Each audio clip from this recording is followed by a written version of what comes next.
ഹോർലിക്സിനെയും ബൂസ്റ്റിനെയും ഒക്കെ health drinks എന്നുള്ള രീതിയിൽ നിന്ന് ആ ഒരു ലേബിൽ നിന്ന് ഒഴിവാക്കിയിട്ടുണ്ട്. അത് വാർത്തകളൊക്കെ അറിഞ്ഞിട്ടുണ്ടാവും. അപ്പോൾ നമ്മളെന്താ ഇതുവരെ ഇത്രയും കാലം ചെയ്തുകൊണ്ടിരുന്നത് ആലോചിച്ചോക്കെ. നമ്മളെ നമ്മളെ കുടുംബത്തിലെ ആരെങ്കിലും പ്രസവിച്ച് കഴിഞ്ഞാൽ, അല്ലെങ്കിൽ നമ്മളെ മക്കളൊക്കെ നമുക്ക് കുറച്ച് പ്രായത്തിൽ കഴിഞ്ഞാൽ നമ്മളെന്ത് മേടിച്ചു കൊടുക്കും? ഹോർലിക്സും ബൂസ്റ്റും വലിയ വലിയ കുപ്പികൾ വീട്ടിൽ കൊണ്ടുവന്ന് വെച്ചിട്ട് 3ഉം 4ഉം നേരമായിട്ട് കലക്കി കൊടുക്കും. അല്ലെങ്കിൽ മിനിമം 2 നേരം രാവിലെയും വൈകുന്നേരമായിട്ട് അങ്ങനെ ഒരുപാട് കലക്കി കുടിച്ചു കൊടുക്കും. എൻ്റെ കുട്ടി തടയുന്നതാവട്ടെ, അല്ലെങ്കിൽ പ്രസവിച്ച് കിടക്കുന്ന ആൾക്ക് എല്ലിന് ബലം വെക്കാൻ, അങ്ങനെയൊക്കെയാണ് പറയാം അല്ലേ? ഇങ്ങനെ കലക്കി കൊടുക്കും.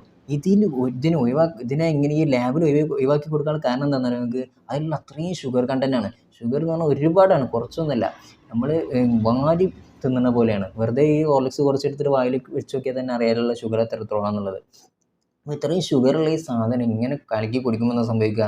കുട്ടികൾക്കാണെങ്കിലും ഒരു വീർത്ത് വീർത്ത് വരും. നല്ല തടി നന്നാവും. പക്ഷേ ഭാവിയിൽ ഒരു ഓവറായി കഴിഞ്ഞിട്ടുണ്ടെങ്കിൽ അതിൻ്റെ ഭാവിയിൽ ഡയബറ്റീസ് വരാനുള്ള ചാൻസ് കൂടും. ഇനി പ്രസവിച്ച് കിടക്കുന്ന